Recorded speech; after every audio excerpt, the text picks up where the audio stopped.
ole arla lom zuala kenia thun tuma chuan phuk na nei lo thu che ti chung chang tlema zong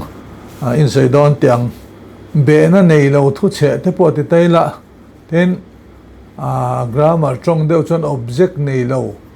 thu che ti te point kan sei thei ome chuan be na mamo mizo tonga hian verb ang chi te noun ang chi te noun kha adjective in asoi fia ngaya adjective in achom tel ngai chi yang te oma verb kha adverb in achom tel ngai chi yang deu te khatiang khathi lom thei kha ania kan trong kan man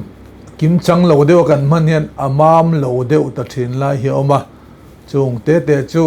tlema zong han sei don ta ila ngai to na ti java big kanan ti hi hei mi big te kan te mi big choi moina te kanan tia ani chu mi big kania kanan tia big hi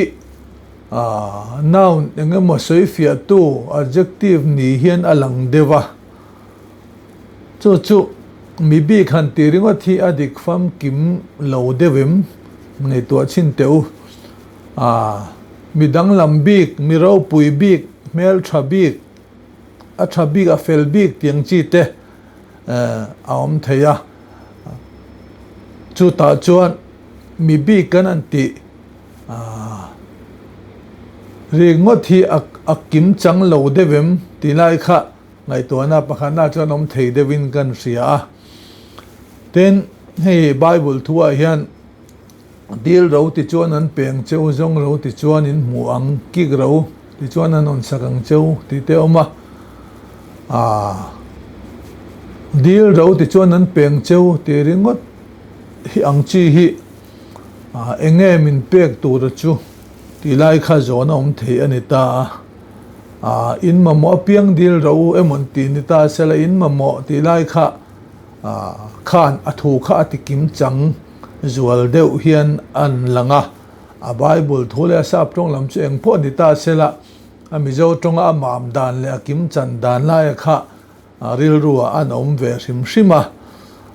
in du chu zong ro in du chu dil ro tiang zong in emo tin kik ro han ti ringot po hi kik tu ra kha enge kongka ti kha lam tel le soi te lom chi asi lo chon kik ro han ti ringot sentence ang chi te kha duangin mizo tong mam tak ni to chon akim chang lo devem ti kha angai to na aom thei ani then hei si bible lelin thal cl version lama chuan chuan tur du chuan lalpa chu chuang ro se an ti thlam maya a hlui lama kha chuanin a chuang a piangin ti ringot khan bul kan trana a chuang a piangin ti a bul han tran te top kha chu mizo tong kau se a kha da lo kim chang tok lo dewa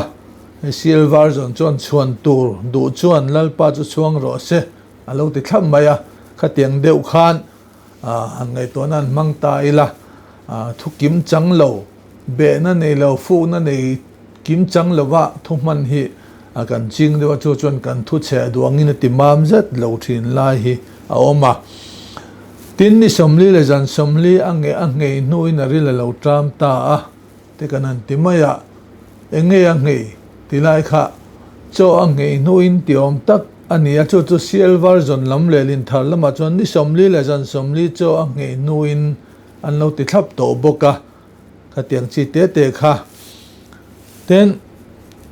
ingai rengin em ni om don anti zopazia ka te point ma ingai rengin hanti i le ngai an man kop ngal kha amam zat lo devem ti kha ngai to na om theya i om dan ngai rengin em ni ti te chu ni sela mam deu sai hian alanga i tum dan ngai rengin em ni ti jong te point i le ngai ma khanin ngai na asai fiator asil fiator thu dang kha tlajep ta sela amam le zual ome ti khangai to na theya chu bible le lin thal CL version lama chuan iril runga reng ipudo nemni ano ti thlam maya chu amam em ta a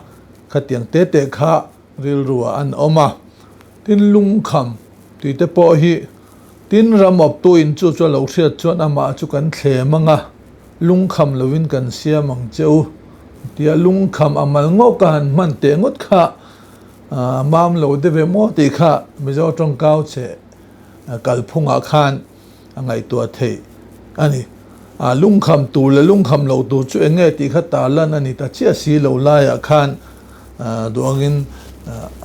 fam kim mam zat ta lo de vem ti kha ngai to na aum the ne then chung lai chuan bapti chu zona chuan sim ro vanam chu nai to e ti in atlang awati thute bible apo kan mua sim ro han ti ringot entina mi pakhat kha abula vakal tel sim ro va ti ringot tel sim tur ha kan sei chuan si lo chuan sim ro han ti malngo khachu duangin fam kim ta chia lo lai kha aum ve ni chu teng chu thilom dan kha ani theya ten he sun ti te po hi tin i suan a hne na mo hroi tu te hne na pasal tur chu om chung jong mo hroi tu te chuan an sun theim ni ti hi oma enge an sun tur ti khazia lan ta lan kha om ta chia lova chu wang chuan he tiang po hi helaya sun kan man hi kan mang kho har devin alanga lu a sun theim ni apasala sun theim ni anupu sun theim ni tiang chiam manatan ai dom viau hian alanga chu thu tho chu ai bible le dan thar CL version lama chon mo shuai tu te chu an lungai do nim ni ti zong in anon da hlawa khatiang ani khachon amam le ta thlap thung ani in ka ang sa ulakati khadonia ti sam zia ka te po khan oma kati khadonia han tiringot kha engin nge ti kha don ti lai kha bible lama hian ziala na lem lova ang te po hi atlalang a kho har devem ti lai kha ngai to na theya ati kha na tur thil object enge mokha soilan ta se chona thu kha mam le zol thei don ti chuan ti khat ti tong kam kha akhing bai de hian alangin kan ria thil thain ka ti khat don nia tiang chi te lo ni ta sela chon amam kim chang le zai dona ti chuan CL version bible lama chuan in ka kha ang ro ka chom don a cheu anti deu thap thunga khati zonga ban ro kha chuan in amam le em thung ani ti chuan tla cham te po hi lalpa chumin veng to ne ka tla cham lovang han ti ringo ti nge kan tlak cham lo tur ha kan sentence a khan kan je tel lo awang khan helai tla cham thumal hi a kho har ta deuh hian alanga ti chuan a be na tur thil dang object engemo tel lo chuan atlei zo lo deuh hian alanga ni engma ti te om ta sel engma ka thla cham lovang tiang chi te lo ni ta se chuan amam zai dona ten zong ti te po hi along a man top hi cho lo kim chang ta chia lova ka zong en fak che nom lalpa tiang chi te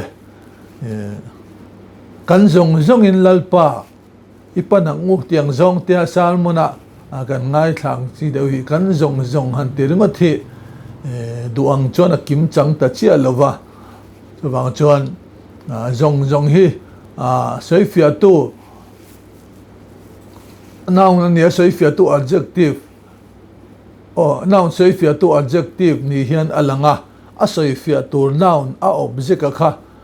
tel lawa kan man khan a king bai de tatla thian alanga chu wang chuan zong soina tluk pui noun kan nei fel sa eng kim hi mangilang chuan amam thlam maya ka eng kim hian fak che nom lalpa ti emo kan eng kim hian lalpa isu yang u emo ilana ngu kanen kim hilal pa ne lana ngu te po ti ni ta se chuanin amam le deuh zai bai don hian alang ani tin tho chungchang hi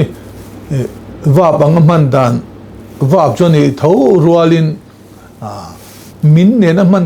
kop hian an va ani angai lai hi om ve ta tinan leilal pon ro pui chot lo mang ti la hian ka hlau lawang thlan thimata min thowanga ti te anom ta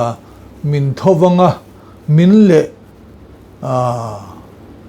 tho han man kop lai hi amam lo de vem akim chang lo de wo mem min kai thowanga tinita sela tel khan a silei bul dang nen aloin alam zat aloin ang lo thei thowanga ka hlau lawang thlan thimata min kai thowang tinita se chon akim chang thlapanga dik thlap thei don hian kan ngai deuh hleka chutiang chi chuan tho kan man na hi min ne na kan man kop don chon akara hian tho ina a soi fia tur vap dang hi angai hian alang deuh hian kan ria chutiang chi chuan hladang ate po aom thei ome min thove athangri chuan ti te po Christmas la oma min kai tho athangri chuan ti chuni ta sela alam za di nang chia si khana mam le zual de ome ti khangai to thei ani ten tin reng te poi chu tiang deuh chia chuan kalal du om ka za pui long ti hla te poin akuta tin reng ka pe ang ti om ta tin reng tluk pui engkim naw ni kan nei sa engkim ka piang ti ta chu ni se amam ta thlapa tin reng ringot kha chu amal tlat khan duangin afam kim zo talo deva mizo tonga chuwang chuan akuta thil tin reng ka pe ang tiamo athum lamalo tam deuh chuan akuta thil tin reng ka pe tizong te nita se lo mam deuh thei ome kateng te khan thil lang te po tam ome khati chin kha ni phot sela thange ka lo me